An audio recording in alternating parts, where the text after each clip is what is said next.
Yeah. Okay.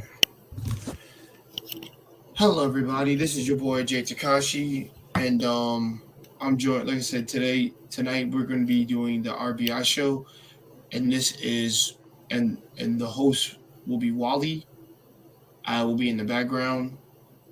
I will be resting up, recharging for my next day of work tomorrow, and this show is going to be run by Wally and Marcus. And that's it. And like I said, guys, just be sure to treat Wally with the same respect you guys treat me and Marcus here. All in all, let's have some fun. And if you're new to the channel, please subscribe and like any currently new videos that you have seen. All in all, sit back, relax, and enjoy the show. Run by my man's Wally, and we'll get into the intro, and then we'll get this baby started. And San Ichi Zero, let's go.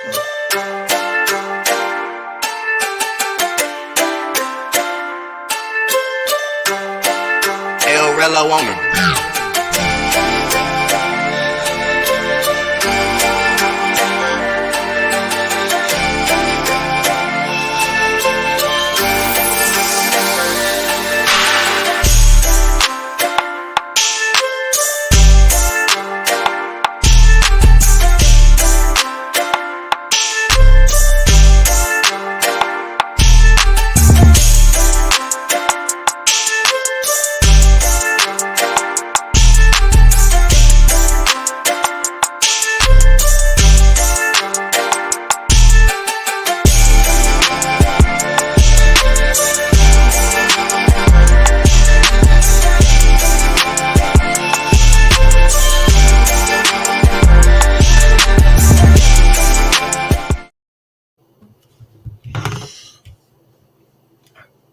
All right, guys. Like I said, Wally will be running the stream, and I'm gonna be in the background, and I will be putting the link in the chat for anybody. Oh, hold on, Wally. Do you want to link down in the chat by any chance? In case somebody wants to Go come ahead. on up, or you want it just to be you Go discussing? ahead, man. Say what? I said go right ahead. All right. Oh,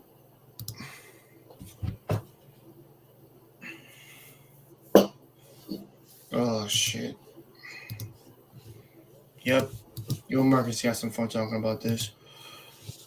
All right, since I'll only be here for like 10 or 15 minutes, I'll be a part of the conversation for a minute. I say a minute for 10 minutes. For 10 minutes after that, I gotta go. But hold on.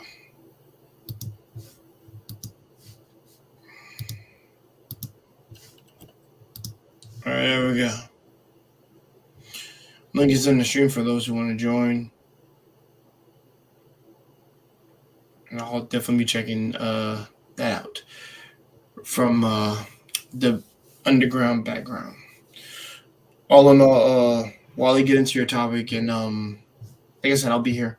Yeah, well, real quick before you go, at least share the screen real quick. Go ahead, explain. It's your stream. No, it says share the screen. Oh, share the screen. That you said. Yeah. Okay, there you go. Okay. Well, so today, guys, we're gonna be talking about the top 10 best films of 2022. So for anyone that comes through, this is what we're gonna talk about today on my show, amongst Jay Takashi's channel. So real quick, let me get into the first one of the day. So, starting at number 10 is Marina. I believe it's called, right? So, I never heard of this movie at all. But, so basically, what this movie is described as a razor sharp debut from a Croatian filmmaker. I did not know I said that name, so I'm going to say K. Moruna is a domestic drama set on the stunning shores of the Adriatic. Adriatic. Yeah, I know that place. It's centered on an insertable teenager, Julena, Julena, who's a whiz at spearfishing for eels, but a disdain, okay, sorry, desensitizing presence in her household, clashing with both her father and mother as she yearns for more independence. Hope arrives in the form of a businessman, Givar, Givari, who is looking to buy her father's land. Kay adaptively, adaptively dials up the tension as Julia flirts with Javar in an attempt, in the efforts to wick, wicked away from her provident, sorry, provincial, provincial experience. The film looks Argentus' intense plot is perfectly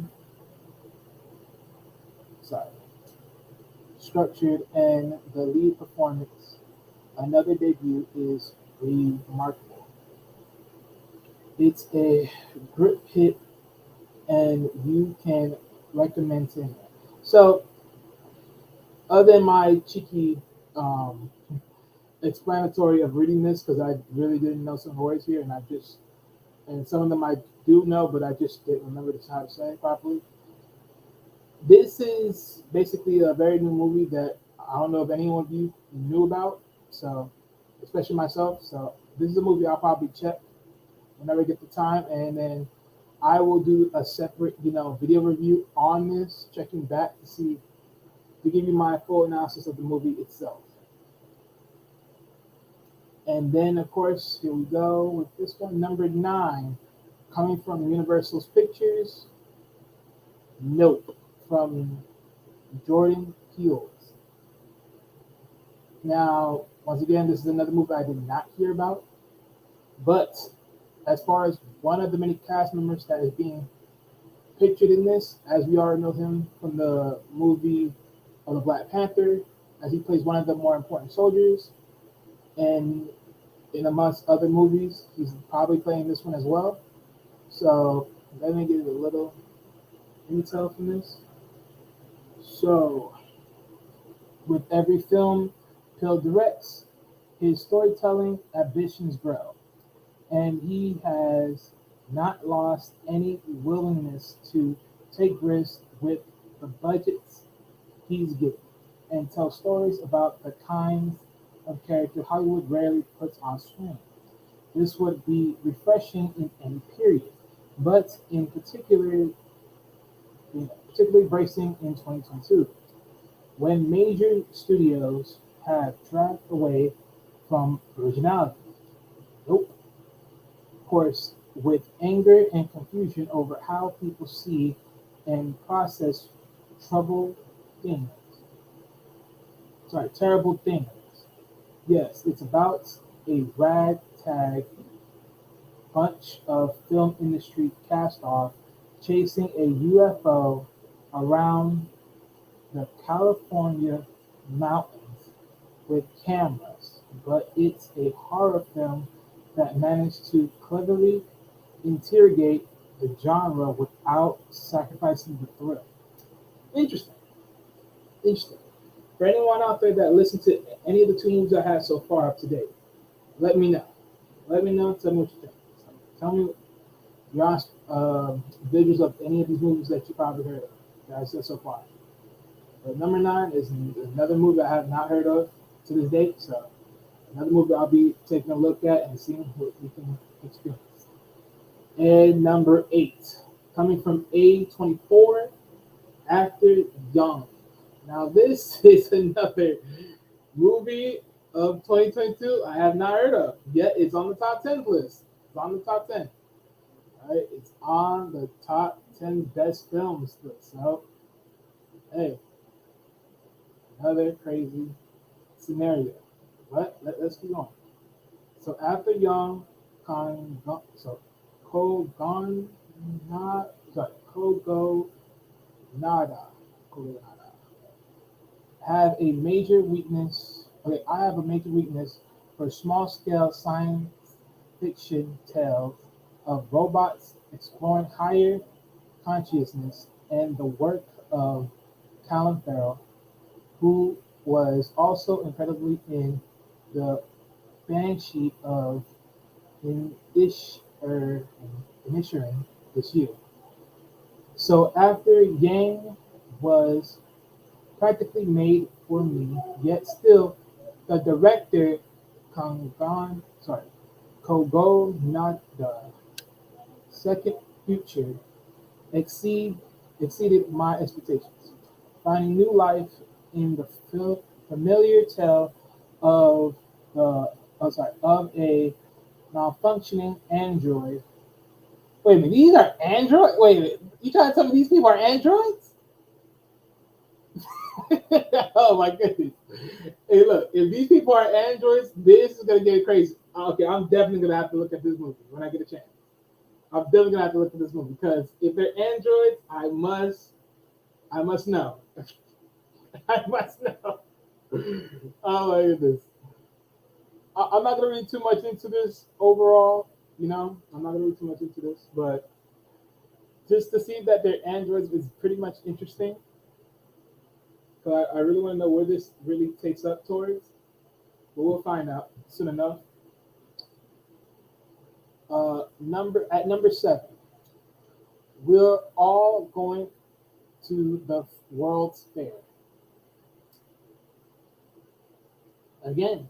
Another movie on this top best on the 10 best films of 2022. But yet another movie I do not know nothing about.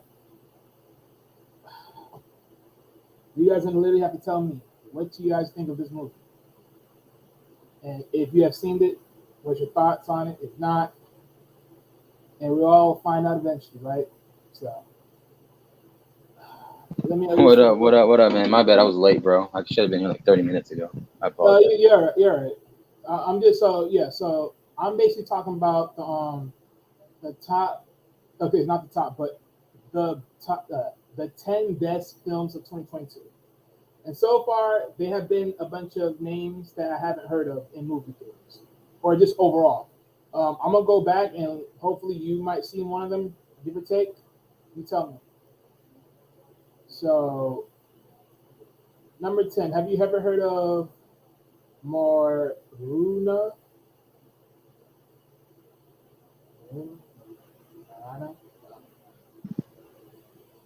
Say it again. Can you see the movie? Can you see the movie that I'm showing on the screen right now? Yeah, I can. I just that it's kind of like zoomed out, so we zoom a little Let me in. see. Yeah.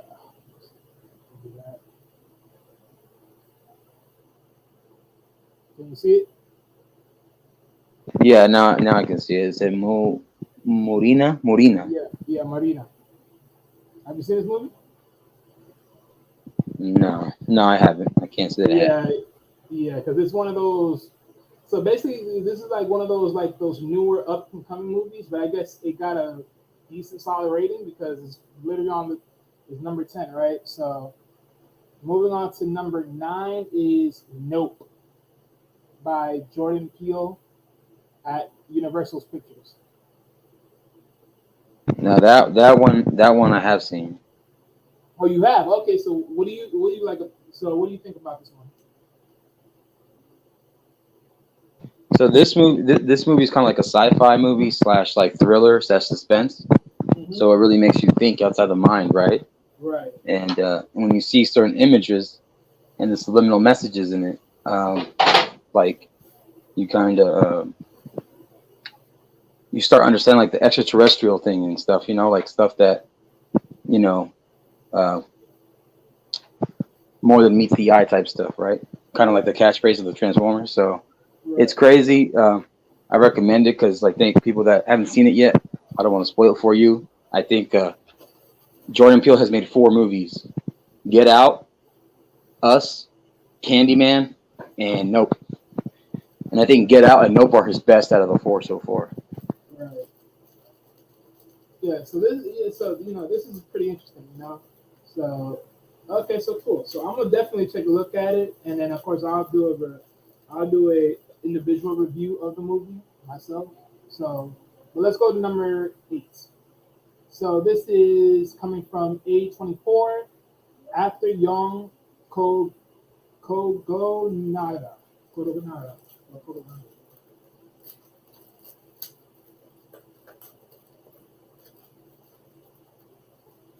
Have you heard of this one? No, I have not. After Yang Kogonada, no. Yeah. Yeah, this one's another one, but it sounds interesting because they're saying that it's like these are androids, or whoever amongst the movies are androids. Oh, so it's kind of like Blade Runner or Ex Machina. Possibility. I'm very interested in this one because this is the fact of the android thing, but I'm definitely gonna take a look at that one. And then of course this is the movie I just got to, which is from Utopia / Everett. Number 7, we're all going to the World's Fair. Now, I haven't heard of this. I don't know if you have, but I got it.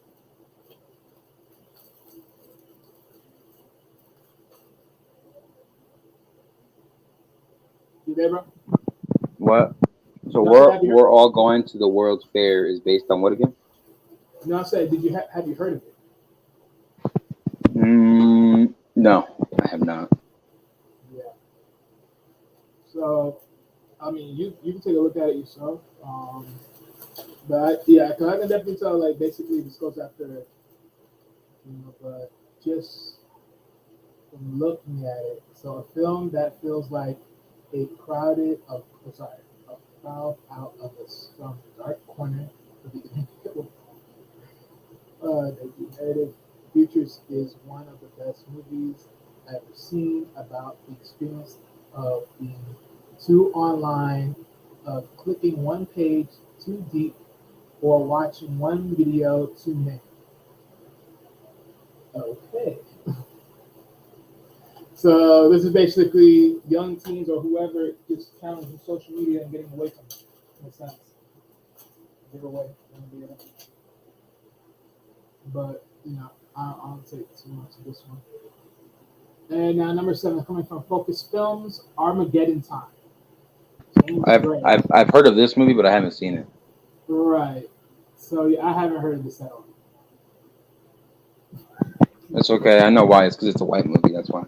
No, sir. Don't you dare. Don't you dare. Yeah. Oh, hey, what's going on, OG? Thanks for coming. Shout out to OG Patrice. How are you, sweetheart? But don't you dare, you know what it is. You never saw Frost Nixon. You never saw The Irishman. Sir, don't you dare! Don't you dare! There's plenty of movies I saw that were parallels. Okay, don't you dare! Oh yeah, dude. All right, I don't care about that. All right, so Armageddon Time is a haunted, melancholic vision of the recent past from one of America's great directors, whose last 2 wonderful features took him deep into the rainforest and beyond the ring of Neptune. Here, Gray returns to the outer skirts of New York City, of which he might as well be the cinematic poet. Yada yada. And these are how many movies on this list? 10 of them? Or 20? Yep. Okay. Interesting. So okay, we haven't heard about this. All right, I'm gonna keep this on. Next. I was watching that the other day. That's a damn good movie, bro. I'm not gonna lie. I was surprised how good it was. Okay, so since you've seen this, so you must know the name then. It's The Northman, right? The Northman. Yeah, The Northman. Oh, okay, you saw this one. Okay, you saw this. Bro, that was. Hey, I recommend you watch it, bro. Because even I'm not that much into Vikings and shit, but I'm into like the Norse mythology. Oh, so this is okay, cool. Oh yeah, I'm definitely gonna watch this. It's crazy, bro. And then like that dude is so jacked. He's like a pause, right? No homo, but like he looks like a Marvel. Like he looks like a Marvel action figure. Clearly, you can see right here. Okay, so good. I'm definitely gonna be watching this then. I'll definitely get around to this one.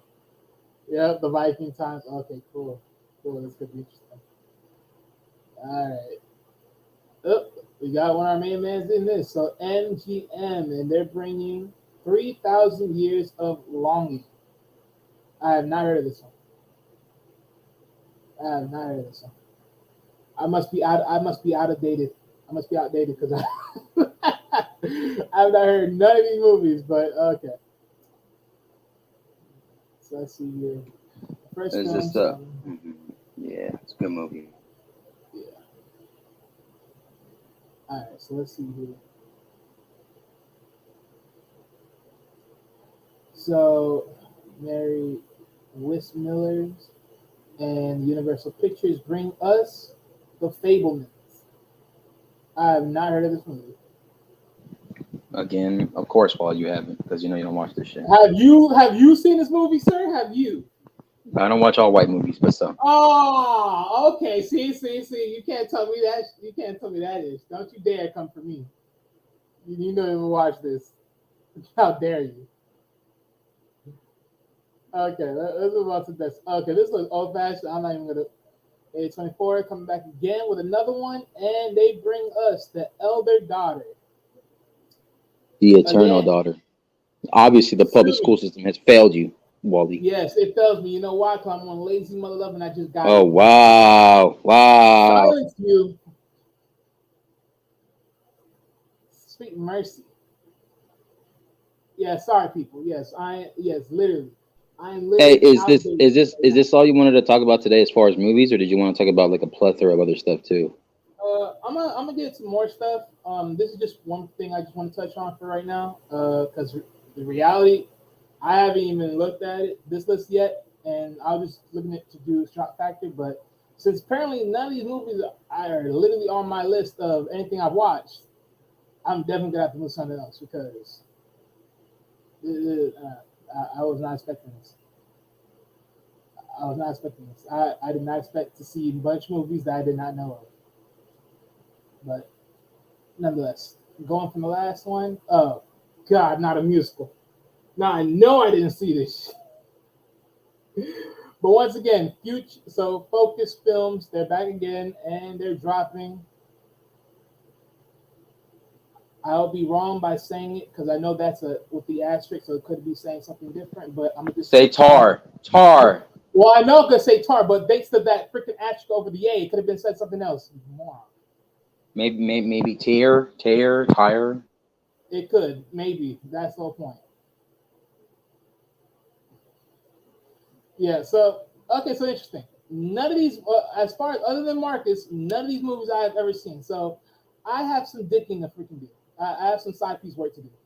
Nonetheless, all right. Let me stop sharing that. Let me stop sharing that. Silence you. Yes. Shite. Oh, you're talking too much crap.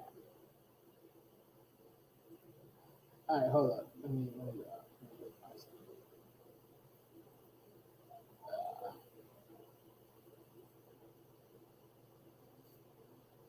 right. Okay, so I'm gonna bring this one up, right? I believe this is like the biggest no of it all. No. Oh no. Oh no. This is the biggest no of them all. I wasn't sure if you wanted to talk about the Brittany Griner thing. Did you hear about that? Marcus, look down right now. Look down. Look what I'm sharing. I was like, you literally thought of the same thing I was thinking of. The Brittany Griner situation, motherfuckers. Oh my goodness. Hold on. Because I want to get your opinion because on another stream I was on before I came over here, it was pretty interesting. But I was watching other panels react to it, and without making a comment in the chat or the panel. But I was wondering because they traded for an arms dealer / spy / terrorist for Brittany Griner. What do you think about this? Is that a fair trade? Hell no. Hell no. We all know this right here is not a fair trade, not by far. Now hold on, because I want to be fair as well, right? I did think when they originally convicted Brittany Griner over a small amount of THC that I thought that was egregious and a little too excessive. But because Right. it's not my country, it's not my government, I didn't shed blood for it, I didn't serve that country, I don't have the rules to say so to it. But because it involves an American citizen, a citizen who's a celebrity with status, it makes it a little hypocritical sometimes when we move the goalposts for certain people. Right. Ergo, not because she's black, not because she's a woman, but because she's a celebrity, right? Right. You know, this was like the most crazy thing because I think what the moment I woke up, it was Yella, right? I think it was both Yella and plus I also seen a news feed through one of the apps I Oh have. yeah, because Candid Ann and JP were going at it Oh great! Oh really? What they said? on Yellowstream. Oh wow! Let me guess. Uh, from okay, wait a minute, wait. I'm gonna guess right. From Candid's position, she actually was in favor of it.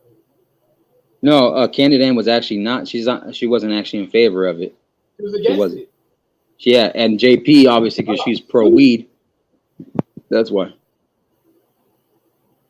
Okay. Well, yeah. I figured that, but Yeah. my thing is, it's just well, you can be pro weed, but the thing is, at the end of the day, my thing is just because you pro weed, that's not what it is going on around someone else's domain. Someone else's domain don't run that way. That might be what we do over here, but that's not what they do over there, and that's just what it is, regardless.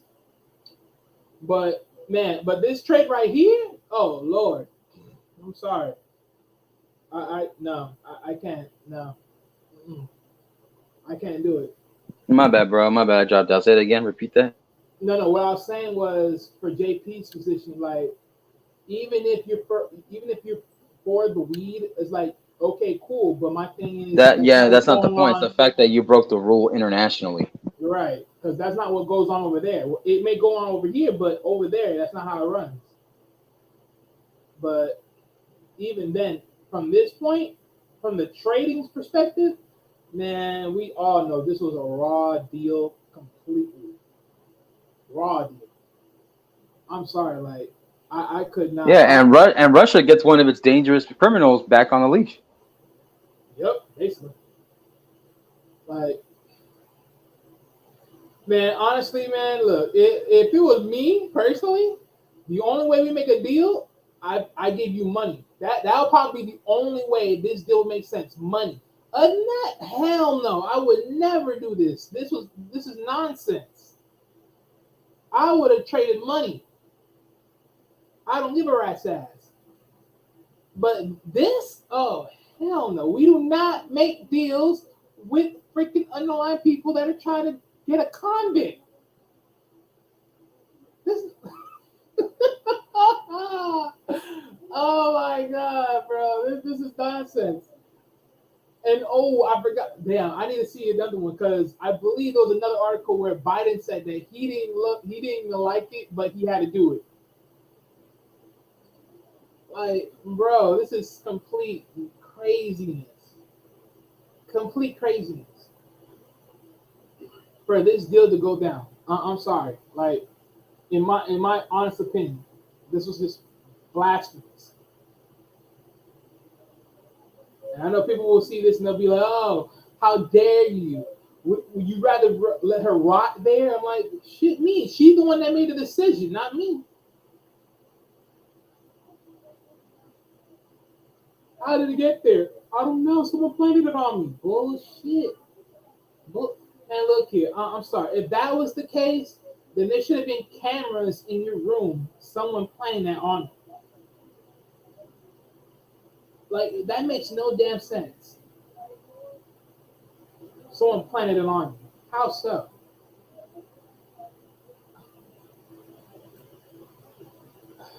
This is crazy. This is so damn crazy. I know. It's a touchy subject because people will say you're anti-American, you're anti-black, you're Man, anti-sports athletic. anti these nuts. Oh shit!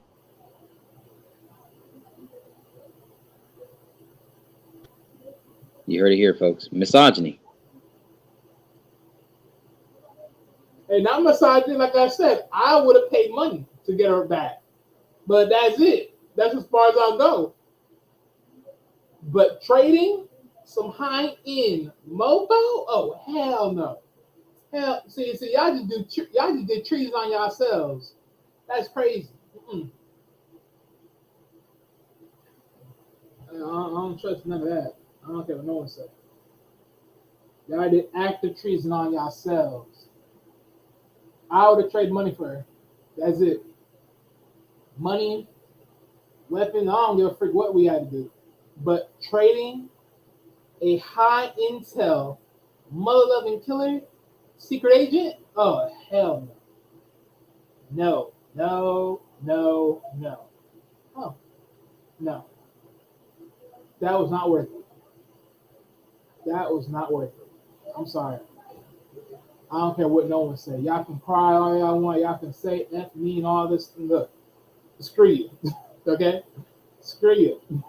Because this was not a fair deal. I mean, don't get me wrong. At the end of the day, yes, she got her life back. She's free. She'll come home to America and all that. But still, there had to be a better trade on the line than trading a freaking. There just had to be a better trade. There just had to be a better trade. They just had to. I don't care what it said. I don't care. There had to be a better trade. Other than that, shit me. You may as well let it ride.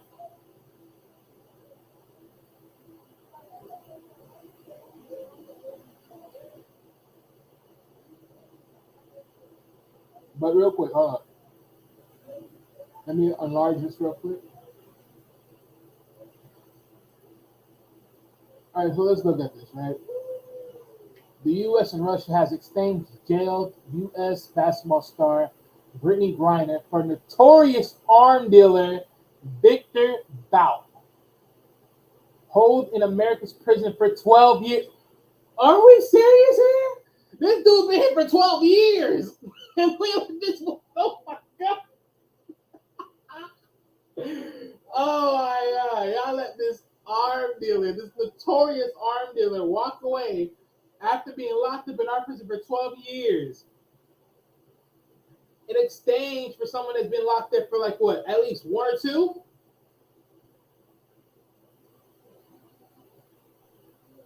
Yeah, I know, man. And this is like kind of touchy subject just because, like we said earlier, like when it comes to the Brittany Griner thing and foreign policy and international law, TSA, you agree with me, right? You got to check your bag before you go to the airport. That way you don't have things and you have everything you need in your bag, in your wallet, in your persons, your body.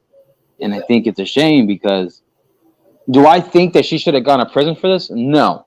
But maybe, hey, get a slap on the wrist, get a fine, Exactly. be like, hey, that's it. Like get like a little like warning on your thing. Hey, it's not like she was selling to distribute. Like they were trying to frame her as a narcotics traffic drug dealer in a way, right? Which I'm going to call cap. That's just me because if that was the case, she would have never been involved in the WNBA and she would have never focused on her career as a basketball player. Plus, I think she was living there for a bit and she would take summers there and stuff in Russia. And she would play basketball over there too, I believe, if I'm not mistaken. Right, she played basketball there to make her money. Right. So, and I know that the Russian Crimson, Spetsnaz and all them, they don't play around. Stalin, Putin, they don't play around. So, Right. yeah. But this is my thing, right? Because even to that point, right? Because my thing is this: there's to a certain degree, right? You would think that because she plays there, and because she played there numerous times, and this is her first incident, you would give her the slap on the wrist because this is her first incident. Like every other time she went to the airport, the previous times, nothing came up in her bag. This time around, something different. But the only problem is, even with her telling that, her bag was infiltrated, someone planted it there, my thing is this. And look, and I know I can't sit here and say, where's the camera in the room? Because let's be honest, that's basically going against someone's fucking policy of privacy and everything. But even then, it's like, where is this happening? And don't get me wrong, I'm not gonna sit here and say that couldn't happen, right? Because guaranteedly enough, Putin could have sent someone there, planted that thing there, and then set her up, and then use her as a beacon tool to get one of his guys back to the lands. That could happen. That's very fucking possible. But even to this point, that's why you always gotta check yourself so you don't be a sucker to the system. But crazy. Crazy.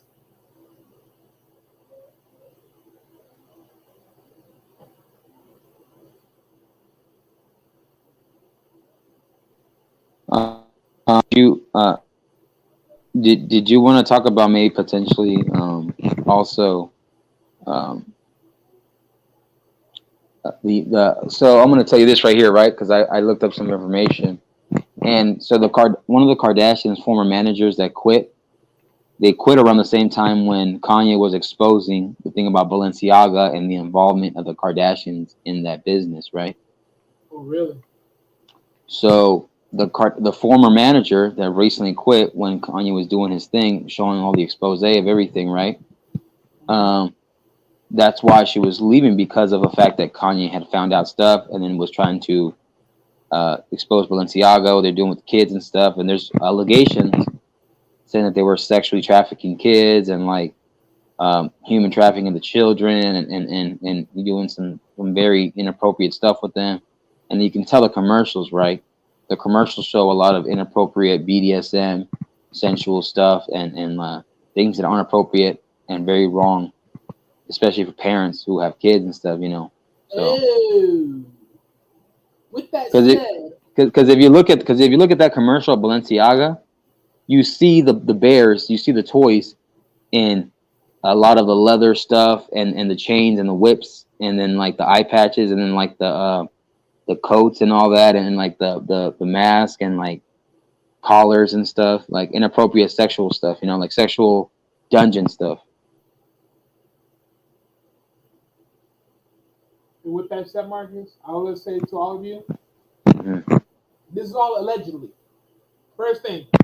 Well, this is all on the commercial though. It's literally in front of your face. I know, but I'm saying just for right now, this is all allegedly. Okay, allegedly speaking. But very interesting. You know what? Hey, look, send me that to my email.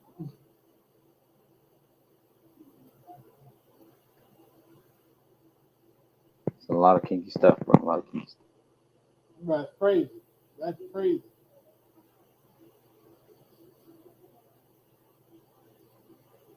But let me try to look up a little bit more intel on this so far. So President Joe Biden said Garner was safe and on a plane home to the UAE. I don't got time to really speak on this all the time. I'm glad to said Brittany in good spirits. She needs time and space to recover, he said at the White House. About widely known as a merchant of death has arrived back to Moscow, Russia media reported. Boy, hey, look, I'm gonna say it right now. If this comes back to bite in the behind, trust and believe me. You know what? This is my thing. I believe honestly, if they were gonna make this type of trade, America had to get something extra with Brittany Griner. They had to get something extra. They had to make this trade, you had to get something extra. I'm sorry. Respectful. You had to get something extra. Because to just simply trade her for this dude, nah, you had to literally ask for extra. You literally had to ask for extra. In my opinion. But nonetheless.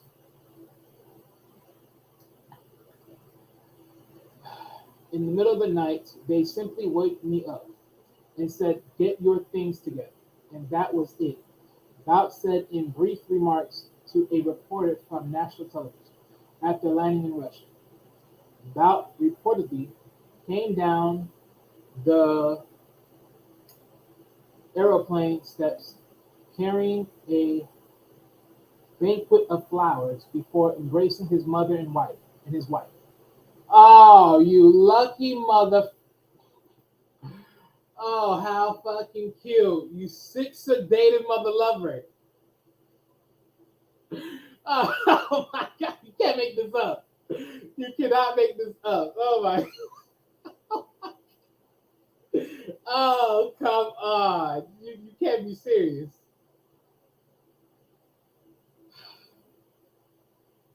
You can't be serious.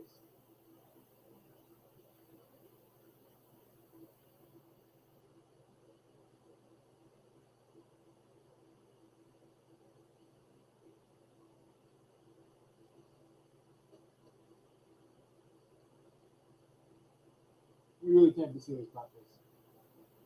This is literally impossible. But all right, let me keep going for a little bit. Griner was arrested at a Moscow airport in February for possession of cannabis oil, and last month sent to a penal colony. The Biden administration proposed a prisoner exchange in July. Award Moscow had long sought Bout's release. Yep, so they've been motherfucking working this thing in for quite a while. And I still freaking say they should have asked for something else along in that trade. To give this dude away is BS, but whatever.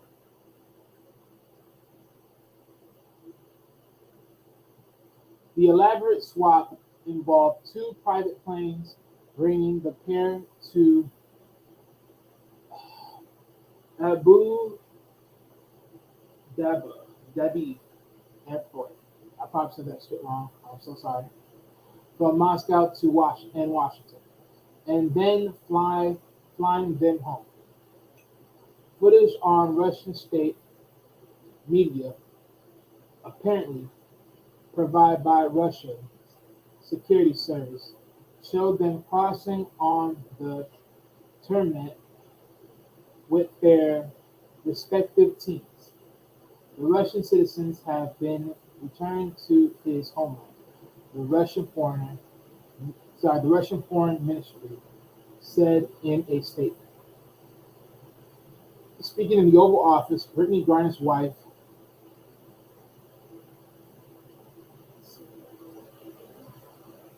Sorelli, hope I said that right, praised the efforts of Biden's administration in securing her release. I'm just standing here overwhelmed with emotion. Man, you can't, man, look, I'm sorry. Man, you can't praise this ish. You gave a convict. You gave over a convict. You can't praise this. What the frick America won from this? Man, look, I get it. She's happy. That's her other half. All that a box of rocks. But man, look, I'm sorry, but no. It wasn't worth it. I don't care. Biden failed. He should have asked for more. He should ask for one more bigger thing. Something, anything, I don't care. That was not a fair trade.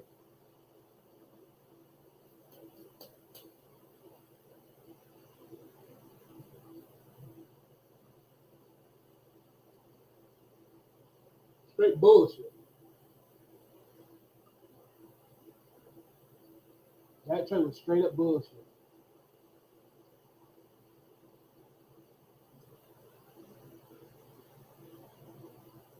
You know what would have been funny? Hey, Marcus, you there?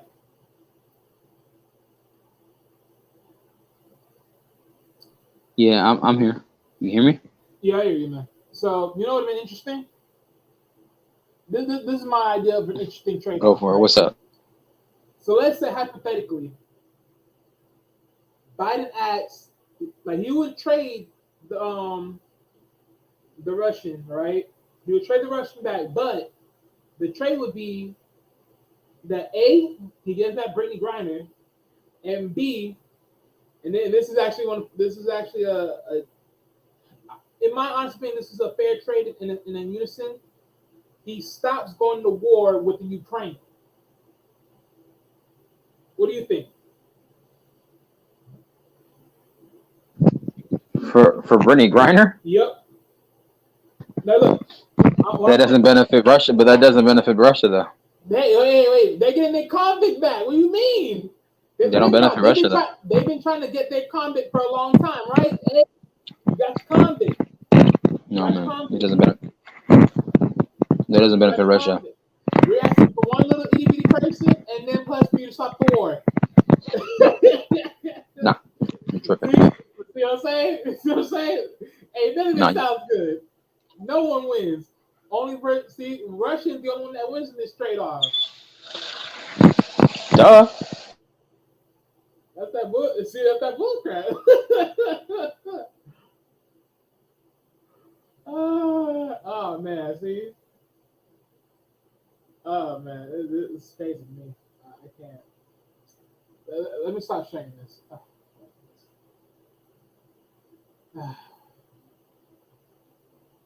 The blasphemy, I swear.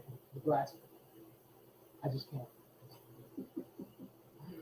Oh, blasphemy.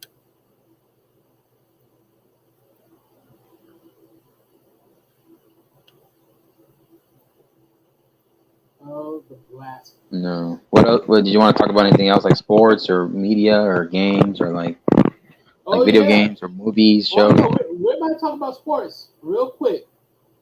So we're about to transition. We're about to transition this whole show.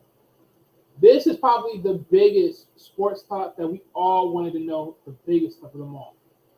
And the reason is this. Well, as far as what the topic point is, why the hell Andrew Luck chose to quit. Let's get on screen.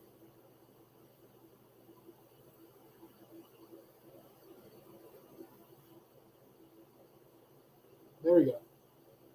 Yep.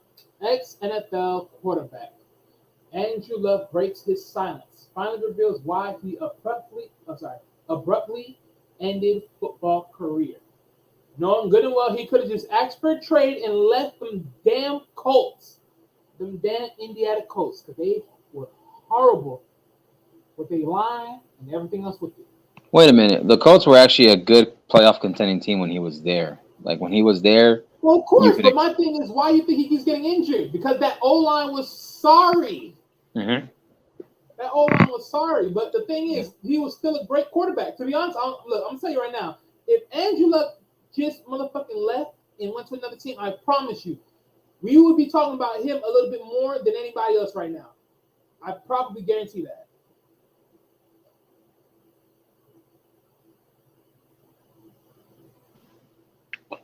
Probably.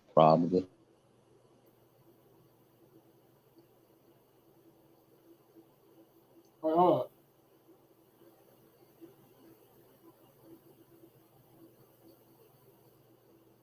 Shout out to the GOAT, Tom Brady. Shout out to the GOAT, Tom Brady. He was in the damn clip. Former Indiana quarterback Andrew Luck has mostly maintained a private lifestyle since sudden retirement from professional football. The former number one pick shared details surrounding his decision to step away from the NFL when he was just 29 years old. Oh my goodness.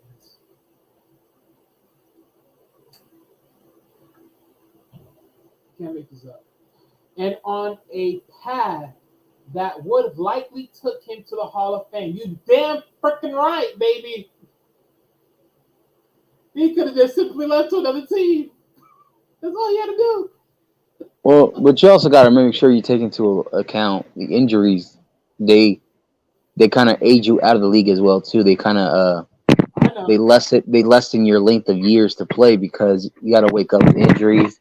You got to deal with them in during season and off season. So you're getting hit constantly.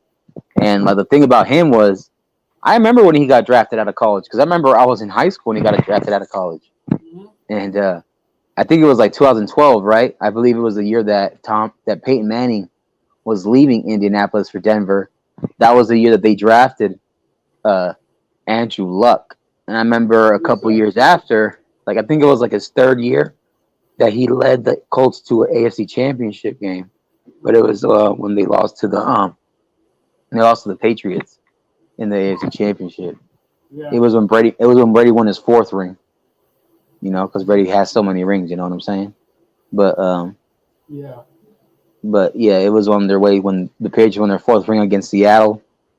Um, with the Malcolm Butler interception, well, the AFC Championship. That's when he led them there on his third year, which is a great turnaround because you were thinking you weren't going to see the Colts back in the AFC Championship for a while at least, especially when the last time they were in the AFC Championship game, I believe it was like 2011 for the Colts or 2010, mhm, and it was when they played against the I think the Jets in the AFC Championship game to go to the Super Bowl to lose to the the what's it Patriots called?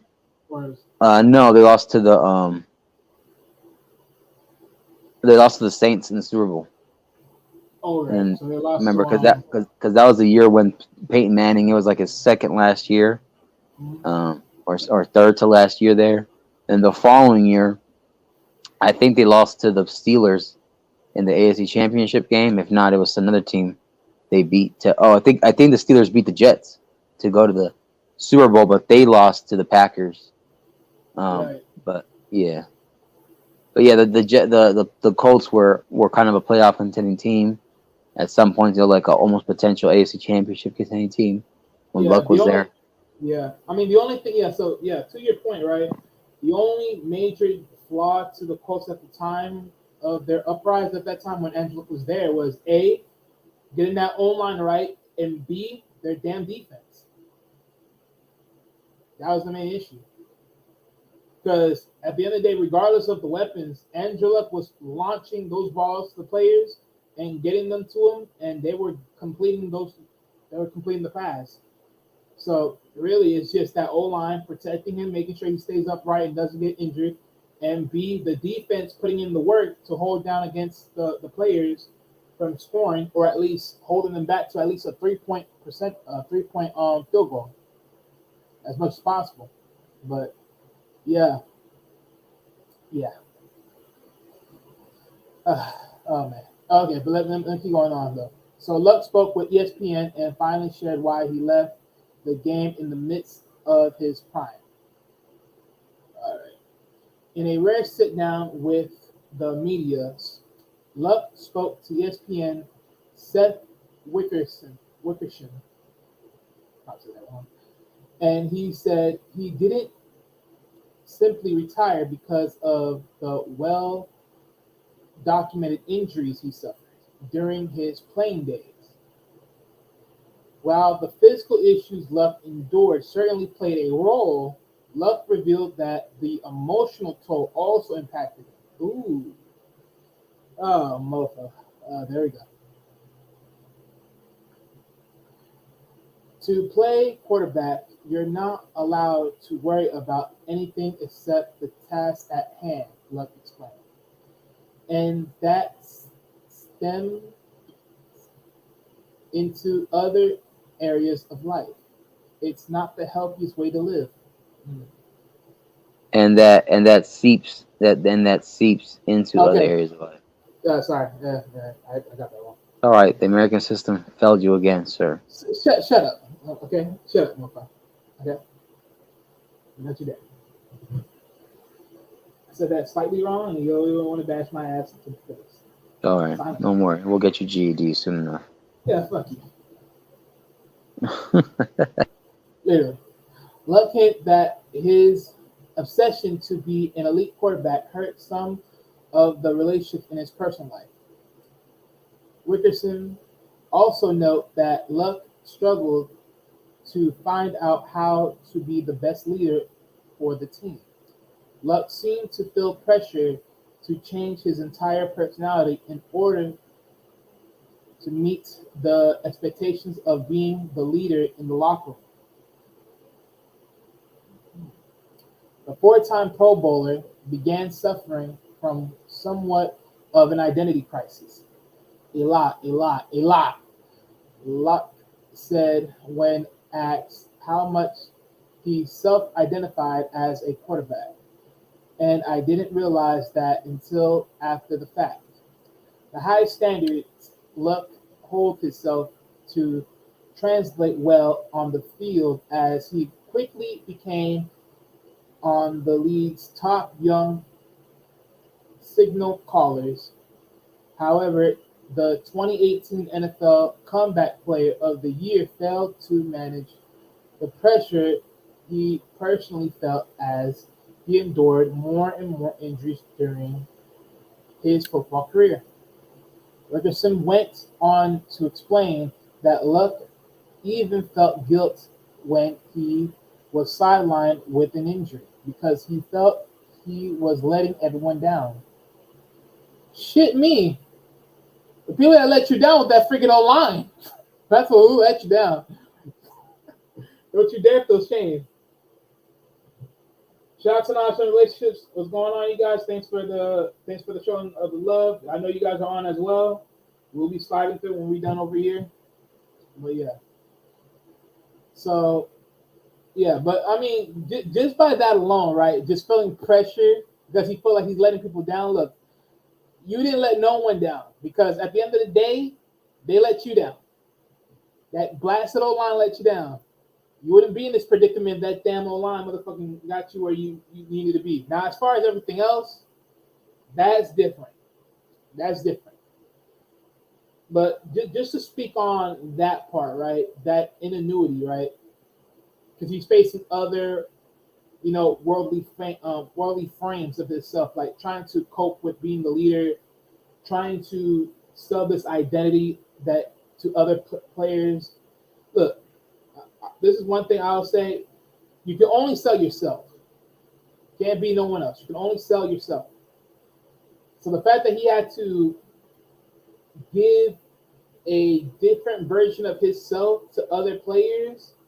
Look, if there's not a way for you guys to connect in any way, shape, and form, then it is what it is. Not everyone can connect to who you are and your lifestyle, where you came from, and how you were built up.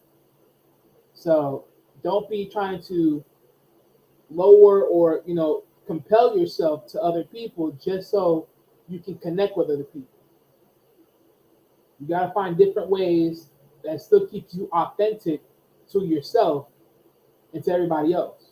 So, I mean, I'm surprised overall that he had to go through that, but nonetheless, it's like, wow, So morally than anything else, this was morally of a mental game in his life that really stopped him from being a quarterback, which sort of sucks because, I mean, being the leader, then plus having that mental mind frame of have to be someone else, there's the pressures of being a quarterback.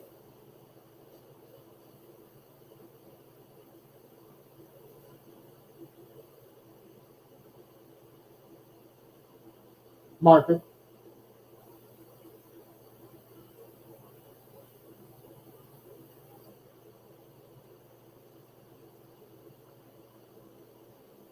You have anything to add, Marcus? My bad, bro. I was in and out. My bad.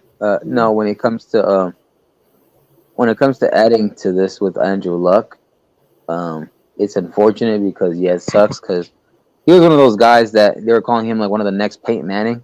Remember that when he drafted him? Right. And he definitely had the form.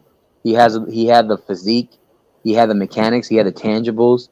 He had that like overall posture, like the same way that Peyton Manning would play and run, except that Andrew Luck could run a little bit faster and could actually truck people. Remember that? Right. And remember that Stanford highlight when he trucked over like 2 defenders? Oh, that was beautiful. And so he could run and stuff, but the thing is, he was like if you could make like a hybrid specimen of a quarterback, it would be him, right? Right.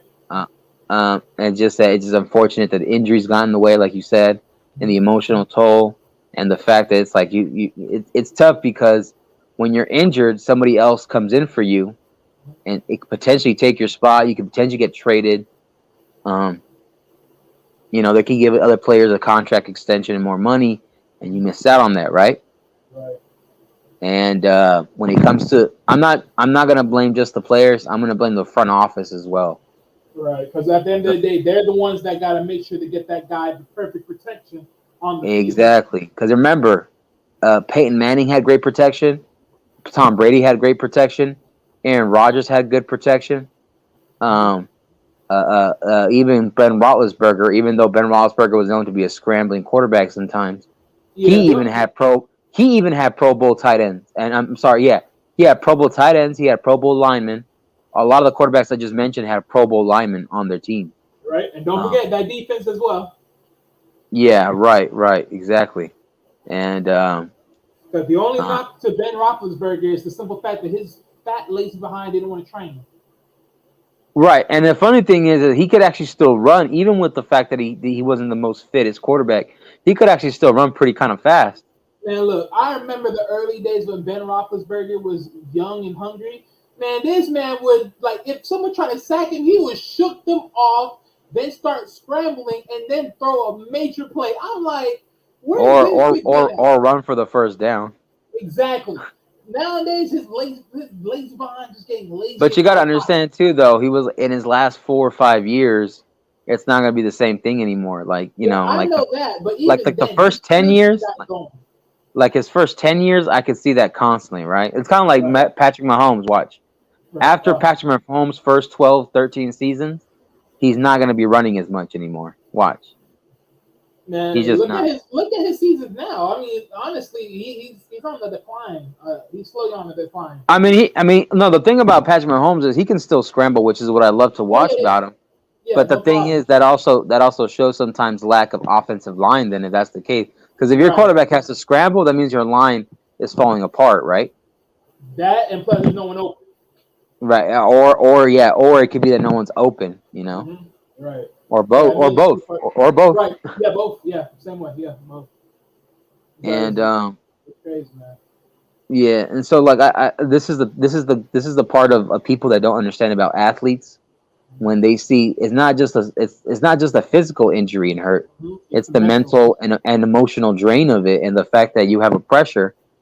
The city's depending on you. The fans are looking at you. Your team is looking at you. The front office is looking at you.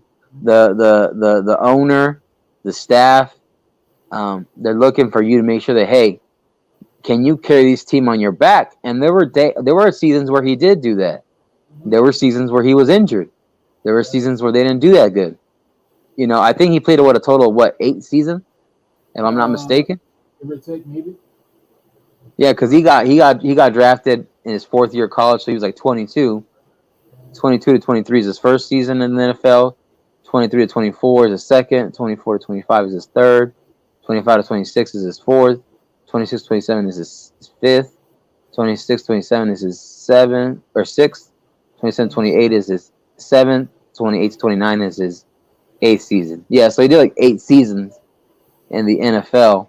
So yeah, so in that regard, remember in a couple of those seasons he was injured, right? I think he was out for like 1 or 2 of those seasons, like 2 of them, I think. So he played a total of 6 seasons maybe out of his 8-year career. Because that's like the thing with Robert Gronkowski. When he retired with the Patriots, he had played like a total of 8 or 9 seasons, but he was injured for damn near 2 of them. Right. So he played even though he played 9 years, he technically only played 7 because I had an injury for 2 seasons worth of games. Right. And then when he came back for the Bucks, played for 2 years, won a Super Bowl, which is, hey, you come back for 2 years and you win your Super Bowl, you did your part, right? Right. There you go. So funny enough, right? So he actually has 6. So 2012 up to 2018. Okay, so he only had like 6 or 7 seasons. Okay. Yeah, give or take. Yeah. So basically, yeah. So hold on a moment. Hold on. Just hold it down for me, Mark.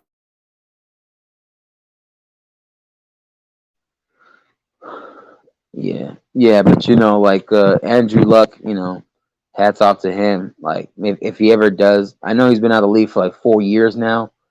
Um, Damn, he could have been coming up on 10 seasons in the NFL already. He would have already had 10 seasons. Um, but hey, man, like some people choose health, mental health, physical health, and emotional over the bag. So that's I understand, man. He's a guy who had a skill, work ethic, and a talent. Um, and he was projected to be one of the top quarterbacks at the time. I think there were times where he was a Pro Bowl quarterback as well, if I'm not mistaken. And yeah, I remember. I think it was the year that Brady won his sixth ring. I think after that, that's when he retired in the postseason. Or at least after that full season when the Patriots won their sixth ring, it was against the Rams. That's when he announced his retirement. And it's unfortunate, but it is what it is. It's like he got some of his money and his fame. He can work for the ESPN. He can work for NFL. Can be a broadcaster. He can start a podcast. He can do many things too. And I just I would have loved to see his game, see how far he would have gone after if he wasn't so injured, if he didn't retire. Um, he would have probably had like a 15-year, 16-year career maybe. Um, so hats off to him though. Much nothing but respect for him. Um, yeah. Other than that, we're just holding it back real quick, and I know I'm trying to give an update on the score for the game. I think the NFL game right now is the Raiders versus the Rams, and the Raiders are winning right now 13-3 in the middle of the third quarter. Uh, yeah, man. So, what you guys think of the game so far? And if anybody who still watches NFL, I know it's controversial and stuff, ever since the whole Kaepernick thing. But the NBA, the Heat beat the Clippers 115-110. I remember. And it was performances from Paul George. He had 29, 8, and 7. And then the backup, the second leading scorer on the Clippers team was Reggie Jackson with 20 points, 4 rebounds, 3 assists. Paul George had 29 points, 8 rebounds, 7 assists. And then in the other game, the people who won, the Miami Heat on that game, Jimmy Butler had 26 points, 8 assists, and 5 rebounds. But Bam Adebayo was the leading scorer on both points and rebounds with 31 points, 10 rebounds. Oh, that's what I'm talking about. Yeah, and 4 assists. So it was a close game. I personally was thinking the Clippers were going to probably win that game, but right now the Heat have a losing record, so they kind of needed to win more.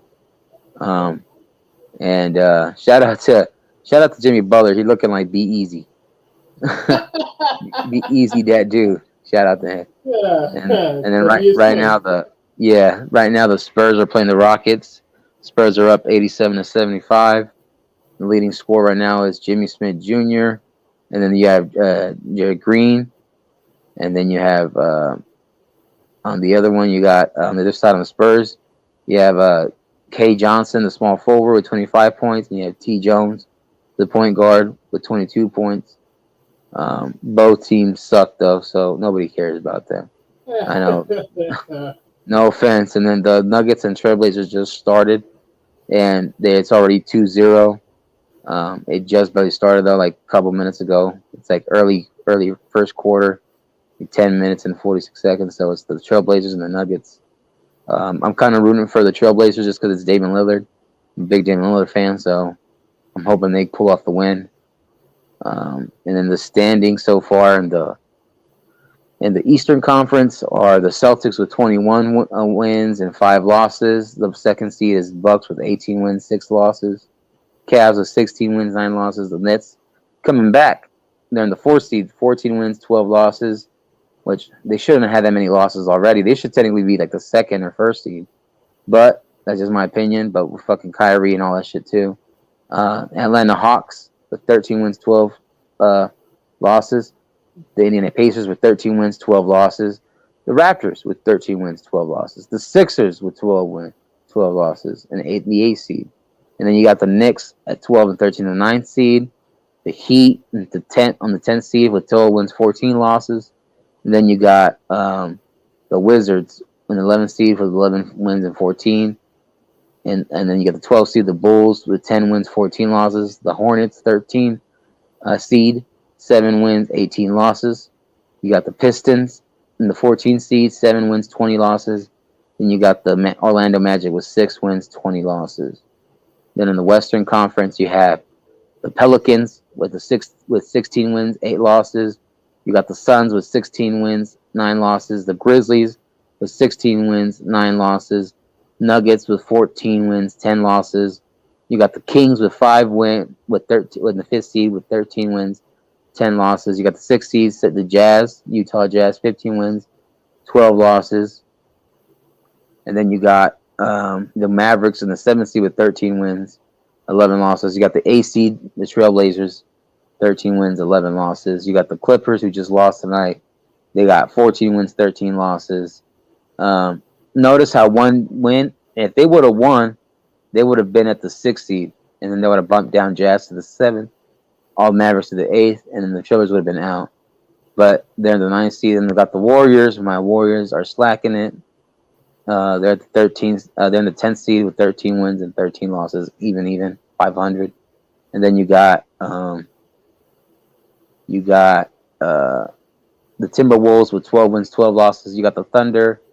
The Timberwolves are the 11th seed, and then you got the Thunder with 11 wins, 14 losses, in the 12th seed.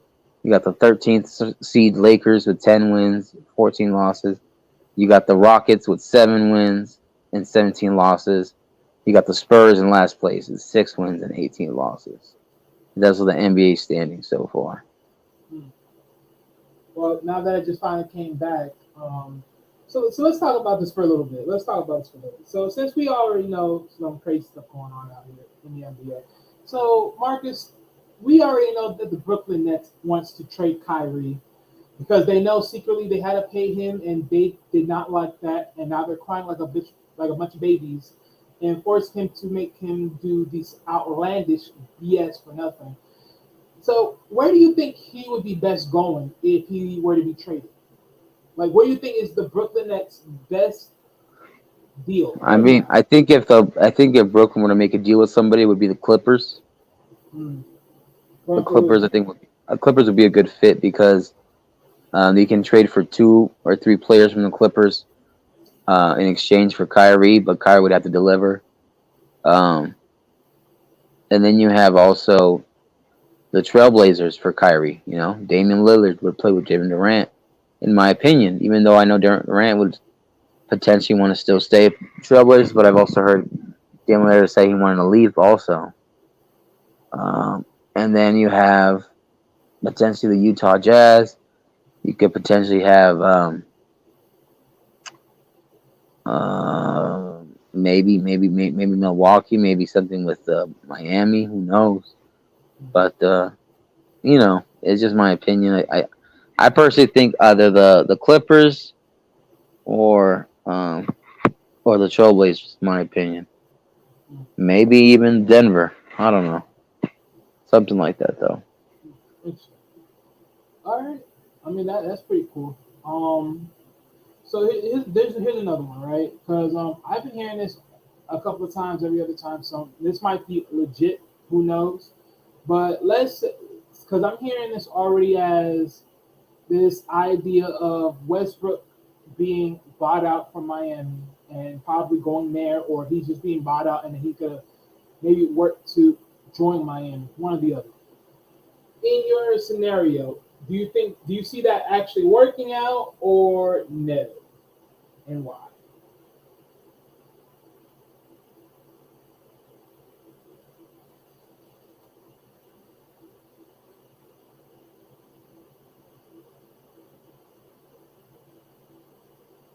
All right, we'll give Marcus a moment. There's probably a connection issue, or neither he's doing something. But yeah. So yeah, I mean, for me, I'll answer my own question, but in a sense, for me, I think Westbrook will be decent. I don't know if he will go to Miami or he'll be bought out from the Lakers, one or the other. But if he goes there, I know Miami will work to his strengths as far as being a decent, solid scorer. Maybe get him back to being the top scoring, like one of the many top scorers in the league as far as point guard goes.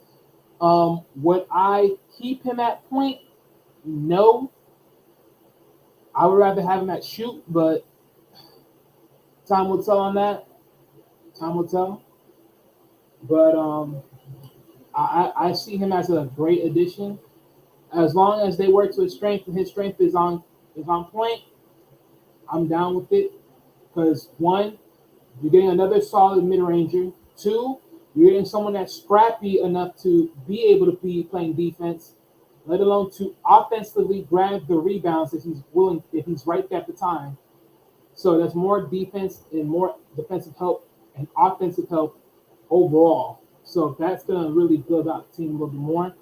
And we need more scrappy players like Westbrook. So hey, who knows? But time will tell. Time will tell. Now we're just waiting for Marcus. But real quick. So let me throw this in here for as far as some of accomplishments for your boy Andrew Luck, the man that we're talking about in this article. So of course he's been named the NFL Comeback Player of the Year for 2018, four-time Pro Bowler, which was 2012 to 2014, and then 2018. He was also the NFL's passing touchdown leader in 2014. He was the Maxwell. He won the Maxwell Award at 2011. Also the Walter Camp Award, which is also 2011. He also won the Johnny Eunice. I probably said that wrong, but Eunice Golden Arm Award, which was 2011 also. The Football Academics All-American of the Year Award, 2011. This man just won all these awards all these years, like all the same years. He was the two-time Pac-12 Offensive Player of the Year, which was 2010 and 2011. Two-time first-team All-American, 2010-2011. Two-time first-team All-Pac-12, 2010-2011. The most passing yards by a rookie quarterback, 4,374. So Andrew Luck really was top-tier quarterback. The only thing is, when it came down to it all, his mental and just everything weighing on him was too much. And, sometimes, it goes to show you, right? Better to have figured out some ways to figure things out. I mean, honestly, I'm going to tell you like this. Give me a moment.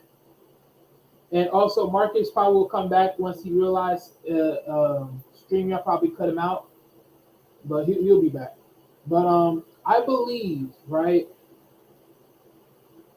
if Andrew Luck had gotten in a sense, a sports coach where he's not coaching him as far as on the field, but coaching him within the mind, like a decent, like just an everyday life coach, maybe, right? If he had gotten a life coach to better process, his sports life, I believe he would have been better off. I believe he would have been better off, and I believe he would have had better control of his scenario than what he was inducing, during the time he was playing. And the reason why I say that is if he had that life coach in his life, I think that would have helped him transition more better and maintain, the overwhelmingness of putting the Indiana coach on his shoulders. Because this is like, let's keep it cold steady. Being a quarterback on a league lets you know, A, you're the leader. B, you have the whole team, let alone this state riding on your back. I mean, it's representation, people, right? It's the image. You are the image and the representation of the football team, let alone the state of that football team. You hold this team in high regards. You bring them the meal ticket, which is the accolades, but at the same time, with the Super Bowl, and you put some respect on that team. And sadly enough, it just overwhelmed him. But I think, honestly, and you know what, to another point, I think this is the reason why, right? And we talk about just him, but overall, right, if you think about it, who else on the Indiana Colts could we name around the time frame that Andrew Luck was playing that was another significant name on the team. Because let's be real here. If I'm sitting here saying, okay, Andrew Luck is the quarterback, but who is the next significant leader of that team? Is that significant leader on the offense? Like, who's the significant leader on the defensive side? Who is the big player on the defensive end? You know what I'm saying? Where's the accountability for that person? Where's this big upstruct for that person? So my thing is the fact that Andrew had to literally shoulder this all on his own shows that he was facing more than just anything else being a quarterback. He was facing being the whole identity of this whole team. Because at the end of the day, I think honestly, when Andrew Luck was there, I don't think so no one else had a bigger name than he did on that team.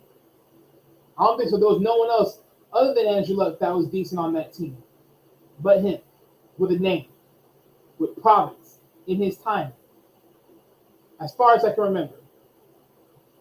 But, you know, it just goes to show you, man, sometimes we got to be mindful. They can't do it alone. They cannot do it alone. You cannot expect one person to shoulder a whole team on alone. There's a reason why we got multiple bodies, people. Everyone has to carry their load. Stop putting your load on someone else. Stop letting someone else climb the mountain and you just lace there and let your life be laying there like you're a hollow, and you're just being freely carried by one person. And to be honest, I see now more than ever why he chose to quit, because it showed that he had to cut the cord off of everybody and be like, finally, I have this stress off of my freaking body. Because to be honest, notice one thing. Even the injuries were a part of the scenario why he quit, but it wasn't the biggest reason why he quit. Because let's be real, the team itself was the stress. The team itself was the injury. That was the biggest core factor of him quitting.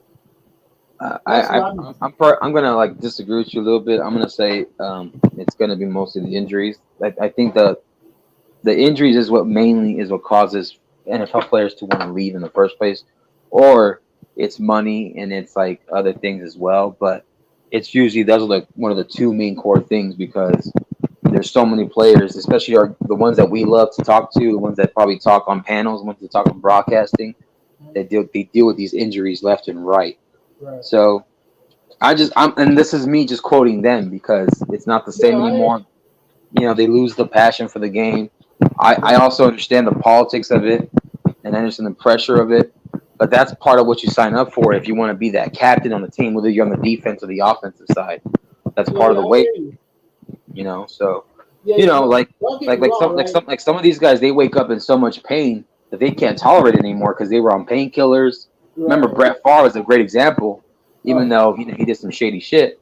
But he was one of the great examples of being on pain pills, waking up, especially playing so long.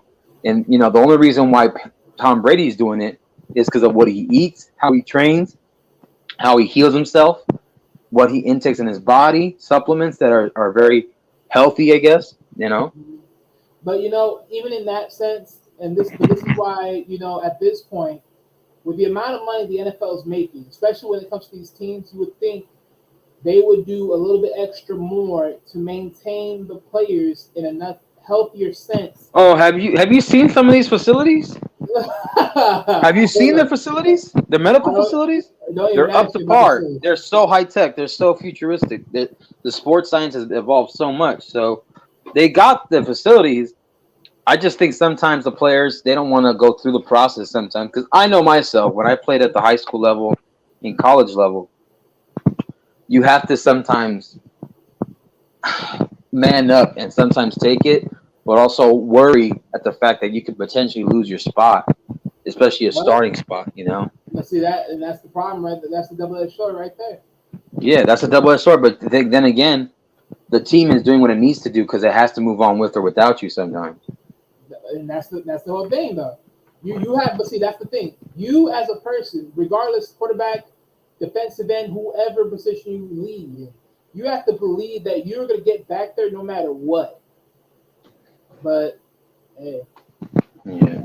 Is that the well? What did you want to ask me? Because I was in and out. My bad. So I know that you said I Yeah, no was problem. working technical I'm gonna difficulty. come back to I'm gonna come back to that question I want to ask you, but let me give some more stats on Andrew Luck. But yeah, so his career NFL statistics, touchdown versus interception, he landed 171 touchdowns, over 83 interceptions. Completion percentage 60.8. Passing yards 23,671. Passer rating 89.5. Rushing yards 1,590. Rushing touchdowns 14. Yeah. Gotta get to that. And good. But all right. So let me get out of this. As far as my phone goes, so I don't know why did we send me other files.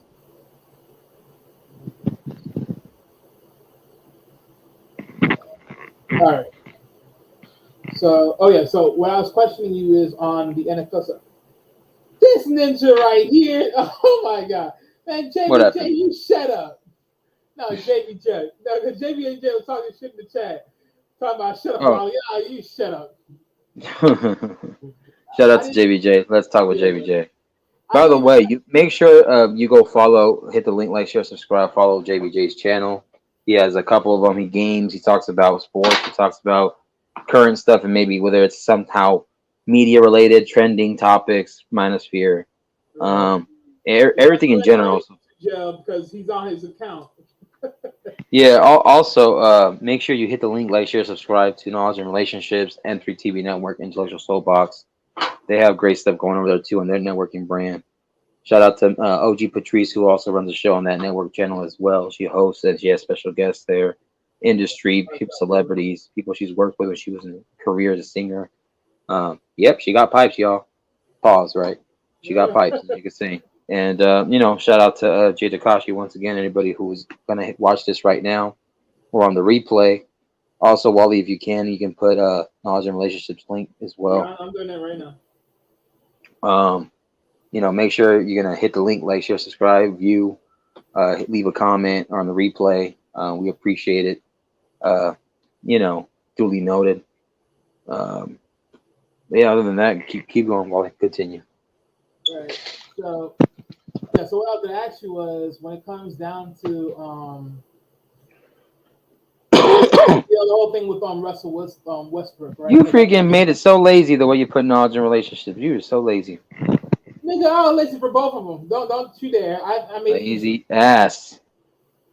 Silence you. If you know what you love to do it extra, you do it then. I'm trying to be fast and in on this one. I'm trying to don't multitask me. I'm hosting the show and plus I gotta do this.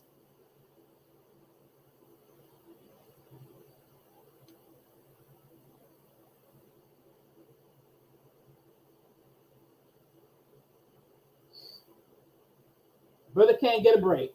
I gotta go overtime. I gotta do this and do another show tomorrow with Jay. Can't get a break. Mother lovers. Ungrateful son. Stop crying, Wally. Stop crying. Silence you. Man up. No, you man up. It's supposed to be your day, sir. You're supposed to man up and control your day. You sick son of a mother lover. But with that said, what I want to ask you was, amongst the whole situation with Westbrook, and I've been hearing that, neither A gets bought out by the Lakers or neither Miami to join Miami or whatever team of that nature. If he were to get bought out Miami and then Miami acquires him, would you think it would be a good deal or would he be better going somewhere else?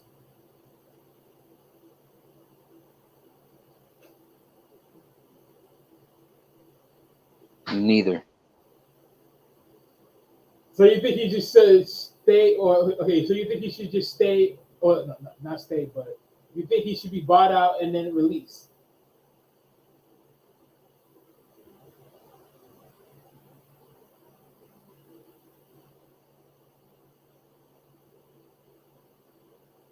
Senor.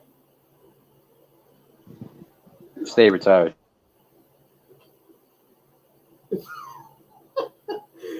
See, y'all disrespectful. Y'all disrespectful. Y'all disrespectful. Talking about he should retire. Oh my God. Y'all just disrespectful. Y'all disrespectful. Y'all disrespectful. You know, people don't mind Marcus. As we all know, he's on the freaking Lakers. We all know Westbrook is on the Lakers, so he just trashed the Lakers. You know how it is. We all know how it is.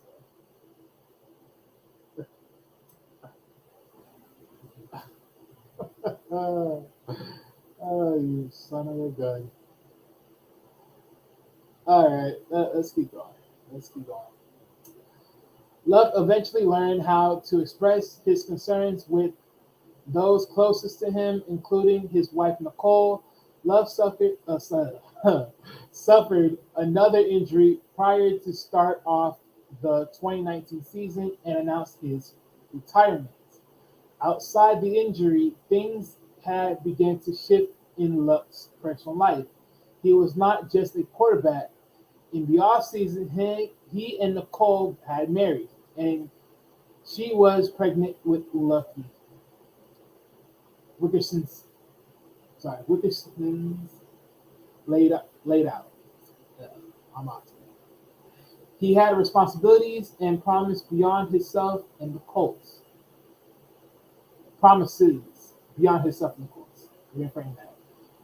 He was coming close to saying out loud what he had disclosed only to Nicole and few others, that he wasn't sure he wanted to do this anymore. Not could, wanted. He had proved that he could play at a high level. He had received plenty of praise and criticism, enough to know that neither of those things mattered. So, to preserve not only his physical health, but his mental health too, Luck decided to retire. Luck decided to walk away seemed sudden to fans and maybe even the Colts organization. But the quarterback certainly seemed to have thinking about it for quite a while. Yeah, well, that's what fucking happens when you motherfucking don't build a good team around him. And of course, the news poll says, do you think NFL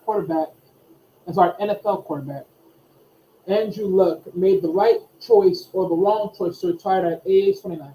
Well, what the freak are we talking about? Of course he made the right choice. You're damn right. I mean, I didn't like it. I mean, honestly, I just wish he actually traded his stuff to a different team. But personally, he made the best choice he made. No doubt about it. Made the best choice. Made the best bleeping choice. Marcus, he made the best choice or the wrong one?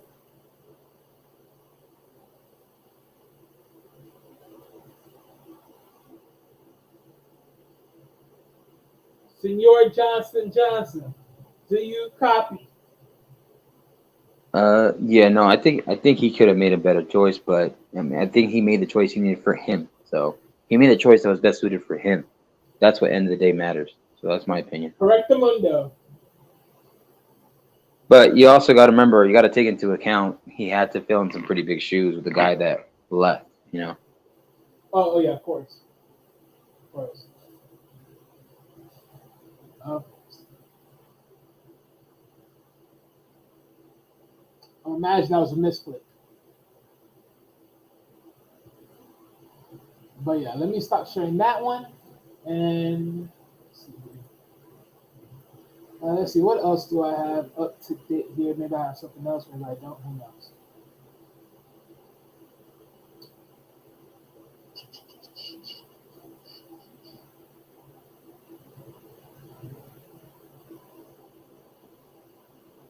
Give me a moment. Give me a freaking mother loving moment.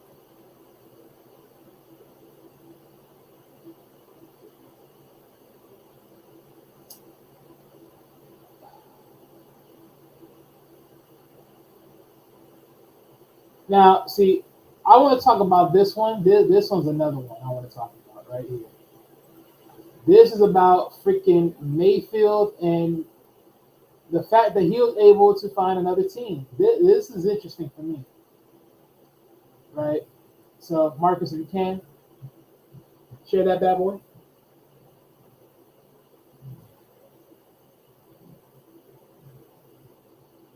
Thank you, Senor. So, the Rams coach has simply explanation. Oh yeah, I'm horrible. For claiming Baker Mayfield.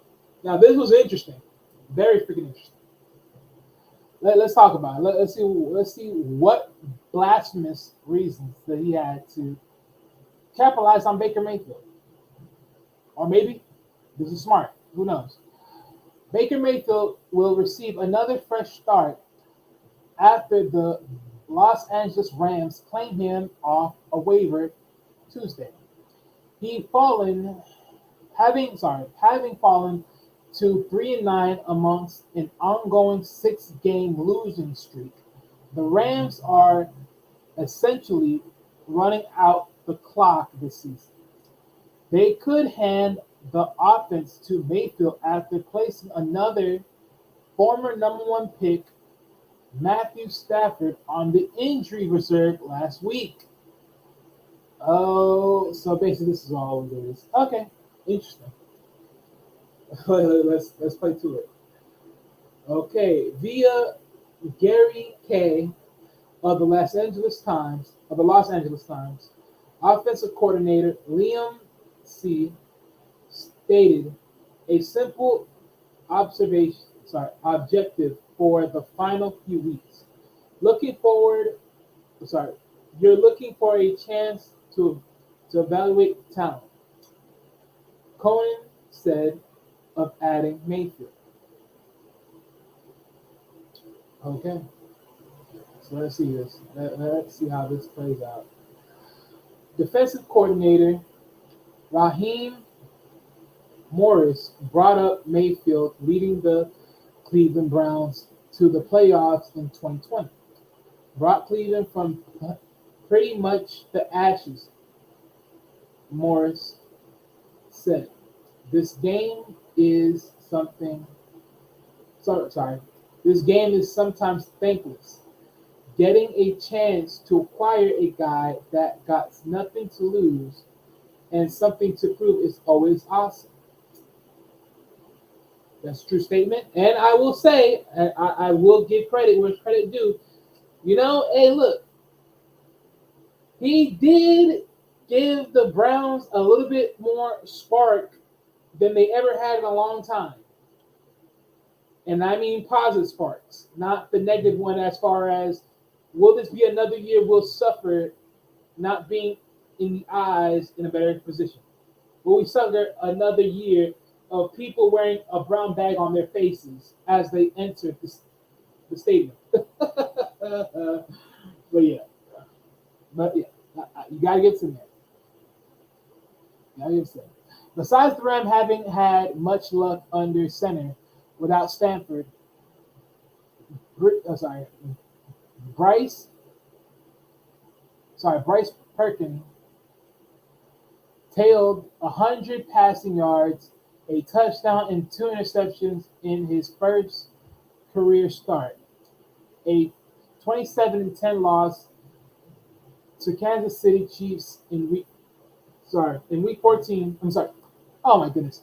In week 12, on Sunday, John Wilford completed 14 of 26 passes for 178 yards and 2 picks in Sunday's 27-23 loss to the Seahawks, which wasn't that bad. I mean, from that point, it wasn't that bad. You only lost by 4 points, but yet you still lost.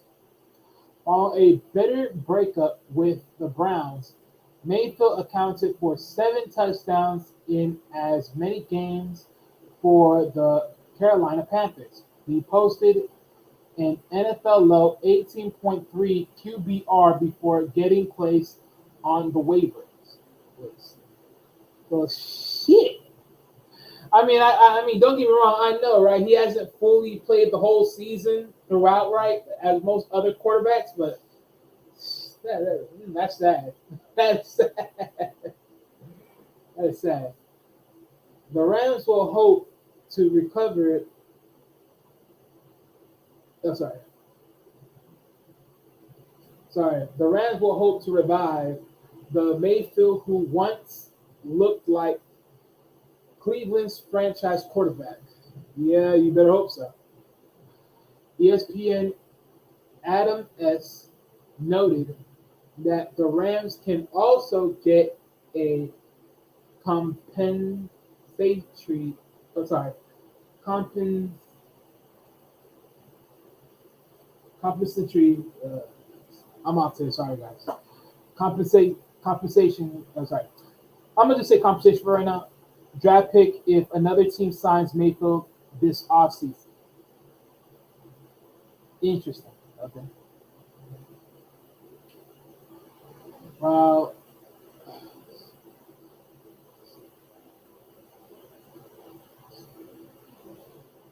Stratford, I believe that's what it says. Excuse me if I said that wrong. There's a chance Mayfield makes his Rams debut this Thursday. NFL Network. Tim P said he obviously won't be ready to start against the Las Vegas Raiders in 2 days. Yeah, I mean, if they start him then, that only because there's nothing else he can do at that point. But yeah.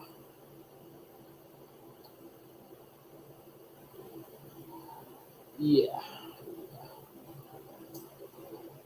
Well, Marcus, other than my beat down reading of all this that's going on with Mayfield, what do you think? You call that reading? I did say it was a beat down. You know what? Look here. Your public school system has failed you, sir. Shut up, all right? I'm just kidding. Yeah, man, it's just a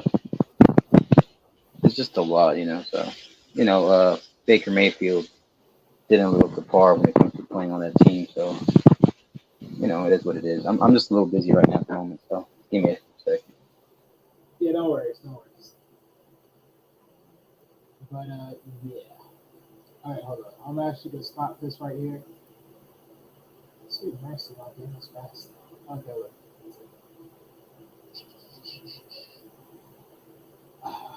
I mean, I can keep on going, but I'm gonna just take a nice pill right here and just stop right here for the time being because this was a little much. I mean, to be honest, we honestly rushed this today. I mean, I really wasn't inclined to do this show today because I thought I was going to do this show on a different day and a different time frame. But hey, things come up, so we try to do our best and we try to give you guys a show as much as possible, even on our worstest day. Even on our worstest day. But it is what it is. Yeah. So you guys don't forget tomorrow, Jay, myself, and probably some other guests, possibility, we'll be reviewing Gelfnir, the underground anime series. And we're gonna discuss, just his first take, since it is the first series of the year that is actually came out. I think it came out 2020, if I'm not mistaken. So we're gonna review that and give our full take on it. So that will be done tomorrow at 9:15 a.m. Eastern. No, a.m. Not. Oh my God, 9:15 p.m. Eastern time. So if you're in the Central or the Western or Mountain, South Pacific, make sure you dial your clocks in for that time frame and prepare for that show. Other than that, we got some other things to also speak about and also entail as well, which we'll try to make some news through post in the meantime. Other than that, what else can we say? Yeah, so I'm actually considering. So I know I was supposed to be doing a Moon Knight review, but I might do that as far as like 6 different uploads or premieres, and I'll give you my overall review of each episode piece by piece, and then sum it all up on the last video, like the 6th video of it, and then give you my overall grading. So that's one of the many things I'll give to you guys, in coming time. But as far as movies that I named towards the beginning of the show, which I honestly butchered in most cases, I'm going to review all those, and then I'm going to look at all those movies, and then of course from that point, I'm going to literally give you guys each movie view of what this movie is, how good is it, and what I took from it overall, and then we'll make that into I'll just make that into a live, not a live, but I'll probably make it as an upload just so you guys give you some versatility. We do want to work on building more uploaded content because mostly this channel is built upon mostly live streams, but we do want to give you some built-in video as far as uploads and premieres. So for sure, we're going to give you guys that content, and we're going to boost up we'll try to boost up as much as we can just to give you guys more entertainment, more video references overall, and then spice up the channel as much as possible. Other than that, I think I did a little bit enough of my own spill today, especially since I was rusty as heck. Oh, it's true. It's true. I'm rusty than mother. But that's typically always me. I can't help it if I can. I don't know why. But other than that, I really can't. There's nothing much more for me to say at this point. Just make sure you are locked in, subscribe, hit that like or dislike. If you hit the dislike, let us know why. I guess we know why at this point. Don't get me wrong. Yes, I know I have some faults in this one amongst this live stream, but hey.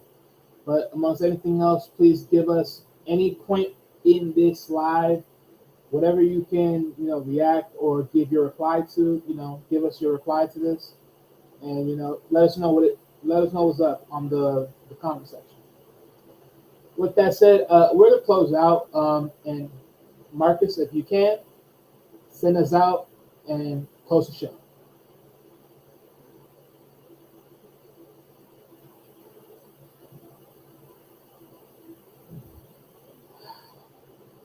So this is what happens when cities.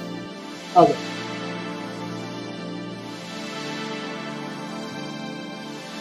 El Relo on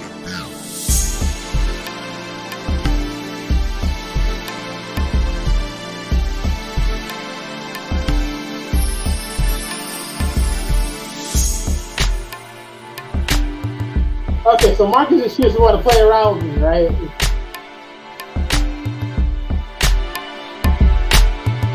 Yep, he wants to play around with me.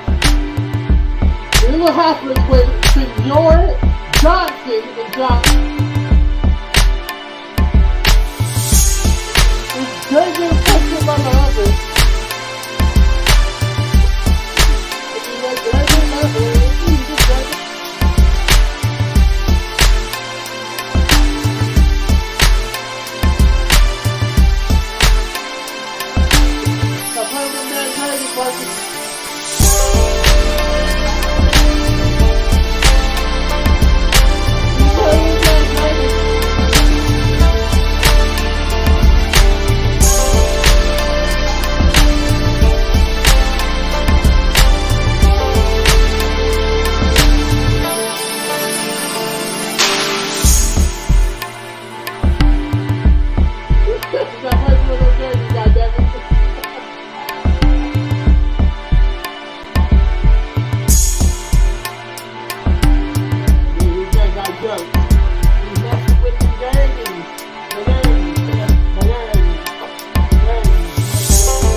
It is.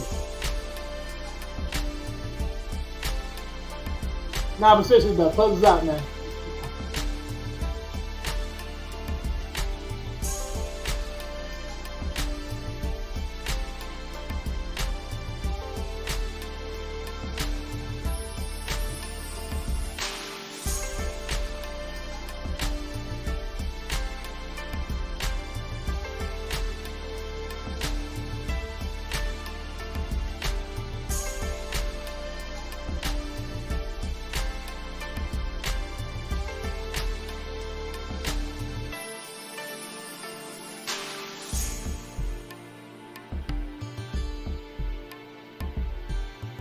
Look, senor, can we close the show?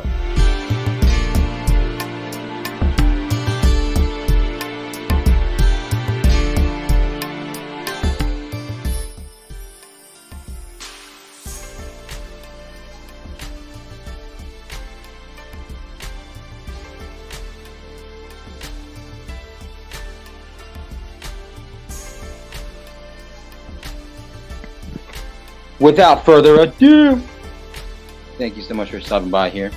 The founder and CEO and captain of Johnson & Johnson and Jergens is in the back right now because he's been misbehaving. He did do a pretty good job. I give him a solid C+, maybe B- on his performance because of a speech impediment and the fact that he can't read from the third grade level. Great job. Thank you for all those who have tuned in. Shout out to Let's Talk with JBJ, Knowledge and Relationships, M3 TV Network, and Social Soapbox, OG Patrice, Wally, Well Talk Productions, Jay Takashi. Also, Gaming with JBJ and Let's Talk with JBJ Reacts and the Shorts as well. Hit the link, like, share, subscribe to all these content creators. I want to give a shout out to Bolo TV. Shout out to Great Pill Podcast. Shout out to Primal Studies. Shout out to What We Know Podcast. Shout out to Black and Unfiltered. Shout out to Hank Basement. Shout out to DJ Eddie King. Shout out to Be Easy That Do. Shout out to Big Rick Slap. Shout out to OG Patrice. Shout out to JP the Spy Major. Peace, love. Shout out to Robbie Pushed, trademark. Shout out to Auntie. Shout out to El Nixon, the voice of reason.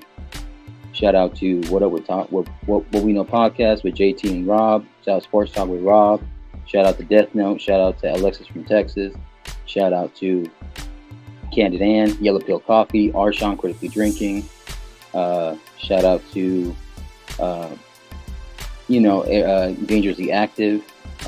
Speaking of Creative Podcast, shout out to you. Also, make sure you, on the back end, replay, leave a comment, hit the like button, share and subscribe to all the content creating channels. Like I said, shout out to Dr. Red Pill. Shout out to Mandrell. You can catch him on Unapologetic with Mandrell and Shushu Wednesdays at 8:30 Central Standard Time. That's 6:30. That's 6:30 Western, and that's 9:30 p.m. Eastern. Also, make sure you shout out to Sir Hell Speaks Network. Congratulations on 16K subs. I think he's at 17K now. Also, shout out to Unsolicited Security Boss. Shout out to Jay Prince for President. Shout out to also shout out to Island Gale Q. Shout out to that dude Raw and Uncut. Shout out to I Seen a Little Podcast. Shout out to Combo and Chill with Tommy B. Shout out, salute to Von Bryant, one of the best mods in the YouTube streets. Shout out to Gil at Night. Shout out to Lady Navoa. Shout out to Natasha Vincent. Shout out to J. Ali Nefertiti. Shout out to Lucky Marie. Shout out to who else? Who else is in the game? The Stan, the Man Joseph. Shout out to Big Rick Slaps. Shout out to Quantum Love, Metaphysician. Shout out to who else is in the game? Oh, Uncle Guns, one of the best mods as well. Shout out to